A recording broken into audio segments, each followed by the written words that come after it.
Welcome to the Business Building Blocks podcast, where we talk about struggles and celebrations that leaders and entrepreneurs experience on their journey to success. I'm your host, Kristina, and I'm passionate about helping you achieve massive amounts of success at work and at home. We'll talk about all things people and organizational wellness, share relatable stories, and feature insightful guests because quality people and processes are at the heart of every success story. Ready to learn, grow, and have fun? Let's dive in.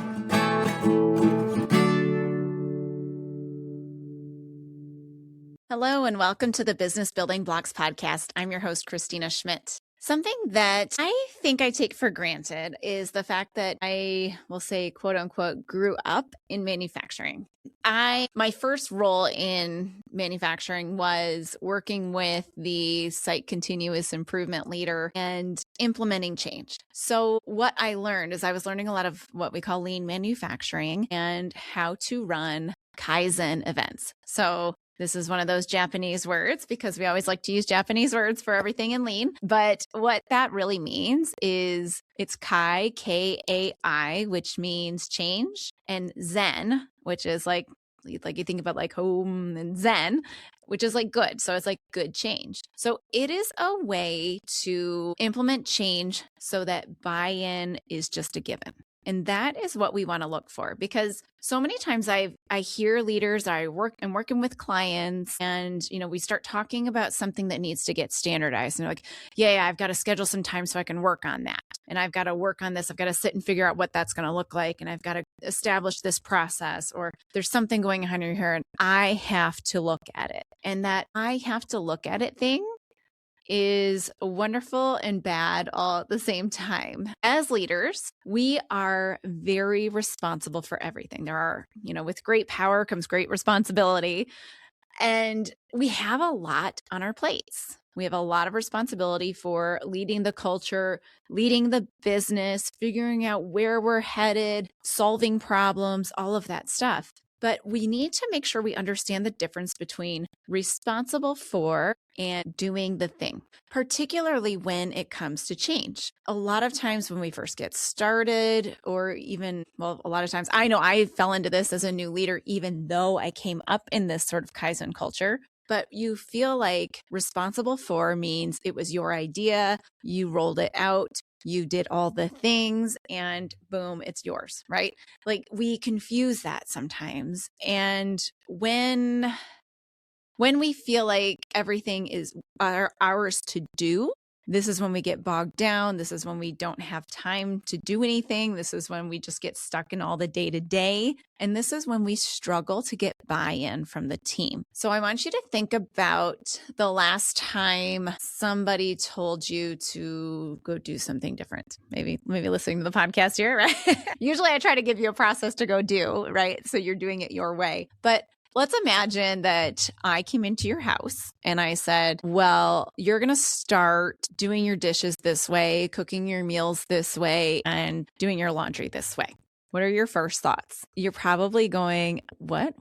This is my area. Why are you telling me what to do in my space? I've got something that works and it's not broken. Why would I fix it? This works for me. All of that stuff. So you get almost instant pushback. Even if it is like the best thing since sliced bread, you're going to get pushback when you say you should do this or you are going to start doing this. Now, are there times when that has to happen? Yeah, of course. But is it the most effective buy-in proof way of getting things done? No, it is not. Because we as human beings, when we start doing things, we like doing them the way that we've done them. And change, especially when we don't understand why we're changing or we don't see that it's broken, but change is difficult. And that's because, I've talked about this a lot, but that's because our brains have to go on autopilot for things. And when we ask them to come off of autopilot, aka change, then we have to now bring it from autopilot to that active part of the brain to make the change. And when we do that, now that takes a lot of energy, that takes focus. And sometimes we don't want to do that stuff. And actually, our brain is wired to be a little bit lazy. So it's autopilot wants to come back in power, right? And so you can start a change, but then it's so easy to slide back out of it. Now, the best way to combat that in the first place is to have the people that are going to make the change for themselves. Okay, so let's talk about this scenario with change process. So let's say you need to implement a new process for creating and filing invoices. Okay, so something's working, but maybe you're implementing a new system. All right, so typically what we think, okay, here's the system, here's the training documents, go figure it out. Okay, but there's always some kind of like an implementation process that has to go into place, and like an SOP or standard operating procedure that needs to be developed. Many leaders that I work with sit there and try to say, okay, well, we're going to do this, then this, then this, then this, and there's your process. Here you go. Now go do it. But when we're trying to implement change, especially launching it to a group of people, we want to use this Kaizen approach, this good change approach. And what that looks like is you're bringing a team of people in and you're giving them a project, you're brainstorming how to do it, you're maybe mapping how to lay it out, and then you're rolling it out to everybody else. So you don't need the entire team involved in it, but you need some representatives of the stakeholders that are there. So what you'd want to have, it's like if there's a process here, you want to have somebody in the customer process involved. So somebody who's going to receive this new process to make sure we're meeting customer expectations. You're going to need 3 people-ish, right? Depending on how big the process is, but a handful, like a nice representation of the people who are actually doing the process. And you're going to need a supplier to the process. You may need, depending on what you're doing, the leader of it, or like some people that have other inputs into it. And sometimes it can be helpful to have somebody who's like totally outside of it, who can have a very objective view, who is, or maybe has done something similar in their area, but they don't work in the area. That can be helpful, but sometimes it's hard depending on how complicated it is. So that's up to the nature of your business. So you're looking at like 3 to 5 people, right? So having those 3 to 5 people in, up to 7, I would say. Any more than 7, you've got too many brains and probably too many people not doing their day job. So you've got those people in, and you're going to get some input from them. You're going to introduce the problem or introduce what needs to happen. So like the goal, so we're going to roll that out to them, have them discuss, figure out what's going on. Like maybe if it's the problem that you're solving, figure out the problem. So do some problem solving and then figure out what the solution is. And then they're going to figure out how they're going to implement it. So what do they need? What kind of tracking do they need? What kind of other systems will they need to support it? Who needs to get trained? All of that stuff, right? And the thing is this can happen very quickly. I still see people trying to piecemeal something like this. And they have a meeting, they have some conversation, and then they go away and nothing's happened. There's no clear actions. And they're like, gosh, and then they come back the next week or maybe 2 weeks later and they say, okay, well, here's where we left off the last time. What do we think about this? Who knows more about this now after 2 weeks of doing nothing? And who's done this? And how are we going to do this? And then they think about it some more. And so 6 months later, you haven't moved off the dime. You've had a lot of meetings. So you've spent a lot of hours talking about the same thing and nothing has moved. And people find this extremely frustrating, most of us, and nothing gets done. And it is a waste if nothing is getting done.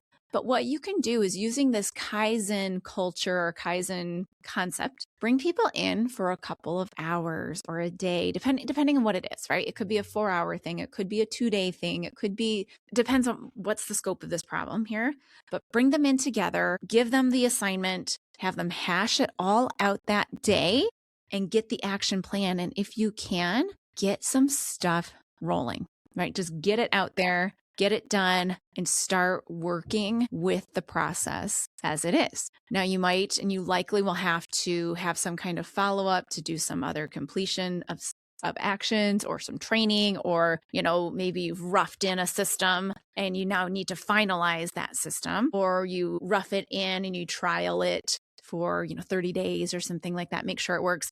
Then you get the final process put in place. So you're going to have action plans that happen, but having a meeting about an action plan is much faster and less frustrating, as long as people are doing their actions, than having a lot of meetings where you're just pontificating and talking, and it's much more efficient. So as leaders, we are always looking for much more efficient ways to do it, right? We we can't spend all of our time doing these things. So the beauty of doing it this way is that, number one, you're not sitting there doing it by yourself, then having to do the uphill process of rolling it out to a bunch of people that still don't know what you're talking about, don't see the problem, and aren't bought into the solution.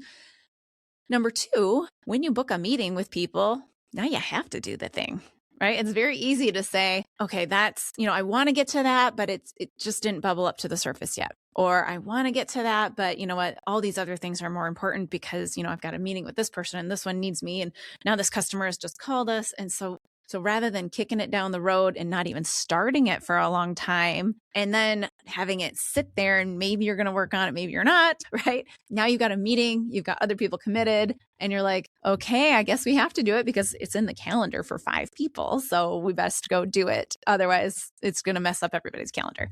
So those are all good things. But probably the most important thing is that sometimes, don't take this personally, but sometimes your ideas and your ideas alone are not always the best ones. I know, hard to accept sometimes, right? But you know how they say 2 heads are better than 1, all of that stuff. It is true because when we start talking about things, other people are going to bring their perspective in. And the best perspective is the perspective of the people who are doing the project, who do that work every single day. You may have done that work at some point prior to this point in time, but if you're not doing it every day, all day anymore, you're not the best resource on how to change it or how to implement something new to it. So you need to talk to the people and have those people who do it every single day involved in that change. So how do we do that? Okay, because that can feel scary to just kind of say, all right, you guys go make this change. How do we do that while making sure that certain processes are followed or that we don't totally lose control and they don't take it into some other outside of our standards or outside of the way we do business sort of way? All right, so this is what you do. I'm going to give you some steps because we all like steps, processes, all of that thing. All right.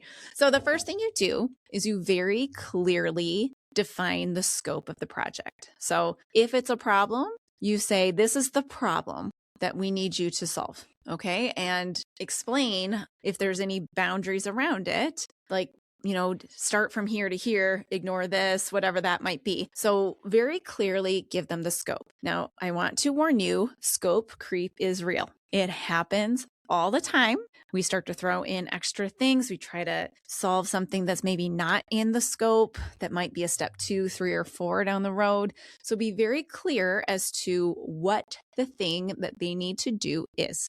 Okay, so figure out what that project is. Then bring your people in. So now when we're talking about the people, I've mentioned this already, but you want to have a handful of people. So 2 to 3. I like 3 because you get 1, that's just one person's opinion. You get 2, maybe they're the 2 people that think this way. Get a 3rd person, you've probably got a good input. So 2 to 3 people that do the thing every day.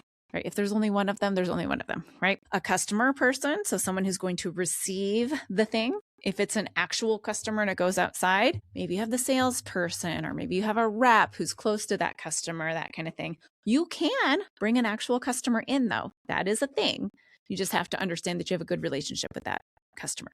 Then you want somebody who supplies the information, like who do they need to get stuff from? Because sometimes how we're supplied information has a big reason for why we do certain things. So you want to bring somebody in who gives the information to that process. So suppliers, customers, and the doers of it. If there is a leader over them, so maybe that's you or maybe that's somebody else, you might want to bring them in too, because if they have to uphold it and make sure it happens, then they need to be there. So you've got the team. You've got the problem. Now you need to kick them off. Okay. So you can do something that is called a scope document. I usually recommend doing this if you're going to do it, like if it's a more complex sort of process, you might want to do it prior to the actual problem solving day. And this is where as a team, we can very clearly say, here's the start of it. Here's the stop of it. These are the things we're going to ignore. These are the things we're going to include. And the reason we do that with more than just 1 or 2 people is because then everybody gets it. If you've ever taken a training class with me, we set expectations at the beginning of each one, and then we annoyingly look at them each time. Okay, so why do we do that? We do that because We need to make sure we're on the same page. I set out my expectations. Everybody else brings in their additional expectations, and we make sure we understand what that means. It's the same thing when you're talking about problems and processes and launching new things. We need to understand and make sure everybody is clear on what's happening. Okay. So you get that in there. You make sure everybody gets that scope and doesn't try to scope creep it. You put someone in charge. Okay. This someone might be you. This someone might be a third party. This someone might be the leader of the team that's trying to make the change. Or it might be somebody who's maybe shown some potential and, really cares about this project and wants to carry it through to the end. Working genius style wise, G people are great at this. D people are great at this. Sometimes E's and T's struggle with this. Okay. But T's can sometimes if they don't have a strong E that's, holding them back a little bit. But T's can be great people for it too. People who might struggle with it, W's, because they don't want to hold people accountable. People with G in their frustration, they don't want to push people. So just looking at those people, like what you know about your team, right? Put somebody in charge. Okay. That person is going to own the process, make sure that they follow a problem solving sort of process, going to keep that team together, going to keep them on track, that kind of thing, and make sure they stay in the scope. All right. If you're not the leader that's in charge, then you need to establish some check-in times. So you definitely want to be there at the beginning to make sure they understand, the scope. What is allowed to change? What isn't allowed to change? Where their freedom is. Okay. Like, let's put an example in. Let's say you're an automation design company. You probably want your engineers to do it in the best way possible. Sometimes it's very creative. Sometimes it's very standard, but you probably have some things that are standards. Like maybe you use Motoman robots, maybe you use Allen Bradley controllers, maybe you use a certain type of circuitry loop for doing something or other. Like if there are stipulations, make sure they know what the stipulations are. And when there aren't stipulations, make sure they know they've got freedom for that. Okay. So that is a huge way to help. So once you've kicked them off, now you're going to want to establish some check-in times. Yes, you have somebody kind of in charge, but you want to check in through the day, get them to kind of, tell you where they are, tell you what they've bumped into, just so you have a good feel for what's going on, making sure they're staying on the scope. They're staying within the areas that are supposed to change or need to change and not creeping into the areas that need to stay the same. And then you're going to need to be in there to make sure their solution is there. So you're going to come to some kind of a presentation of the solution or, have them show you the final product. All right. So be there for that, and then be there to support as they're doing any follow-up action sort of plans in whatever way that needs to be done. So if it's, attending some meetings, if it's getting a report out from the leader from the team, however that looks, but you have to establish some kind of a check-in point to make sure it stays on track. So I want to give you a warning here. The biggest culture killer, brainstorm creativity killer, is to send people off to go work on something and then have them come and present this idea they're super excited about and then say, oh, well, that doesn't work. That's not going to work for us because you didn't do this, this, and this. So you need to be clear about what's allowed to change and what isn't. And if it kind of feels like nothing's allowed to change, then maybe we need to be introspective onto what we're rolling out here, right? Because again, our ideas aren't always the best, right? Some people have different ideas that will work. So what happens if you do end up there? Okay, so what do you do if, they've come and the solution is maybe it's not aligned with what needs to stay the same.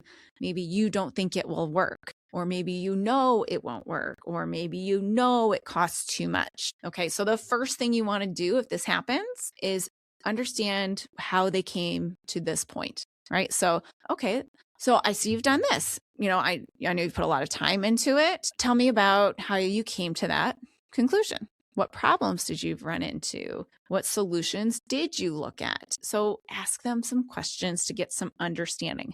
We need to understand how they came to this concept so that we can understand what it is they're trying to tell us and start to understand what they really think it's going to look like, because sometimes people don't present things in the clearest way, right?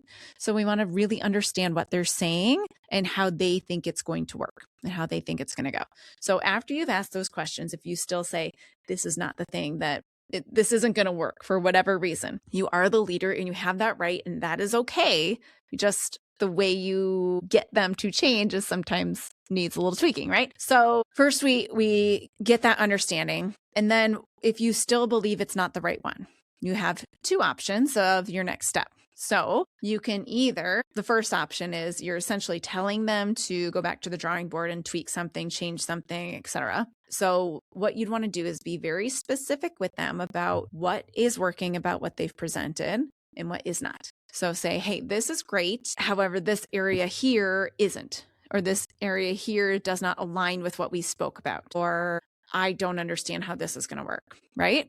So you can send them back to the drawing board with some very specific to-dos. If and when you do this, you will have some disappointment, right? So being clear about what's working and what does work, or what is aligned and what is not, is important here. The second one is perhaps it's not violating of anything, but maybe it's not what you wanted it to be, right? It's not what you thought the solution was. So you could be open to running it that way and seeing if it works. Okay. And this is up to you. This is right. Does this make sense for you and your business? Is this safe to do it this way? Right. So you could allow them to run it in this way for a period of time and see how it goes. But be clear about, okay, well, let's check this.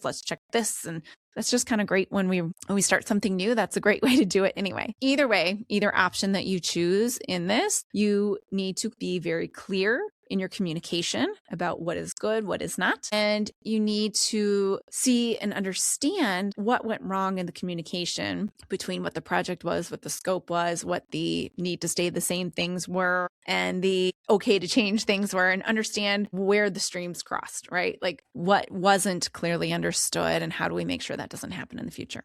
So when we can understand that, then we can get better at doing this the next time around. So to wrap all of this talk up, when you have something that needs to change, what you need to do, I'm telling you what to do, what the best way to do it is to get a group of people together who use the system or use the thing, or will have some kind of, it will impact them in some way. Get that group together to figure out what the process is or to solve the problem, and then they can implement it. I'll wrap up with the story. This is one of my favorite coaching stories that I've got. So I was coaching an individual who was in one of my leadership programs, and we were learning about coaching. So one-on-one coaching sit downs. And he's like, I'm trying to do this, but where I struggle is that my to-do list gets huge.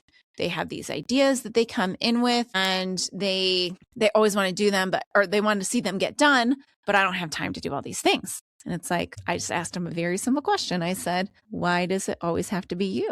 And it was like a light bulb went off, and he said, tell me about that. And we talked about this process. I said, if they come with the idea, if they want to redo their entire storeroom and you're okay with that, you have the time to allow them to do it, then let them run with it, because they're the ones using it every single day, right? You're not. You just come in and you see things. As long as they're getting the parts out the door and it makes sense, it should work. So he went away, he let them do it, and it came back as done.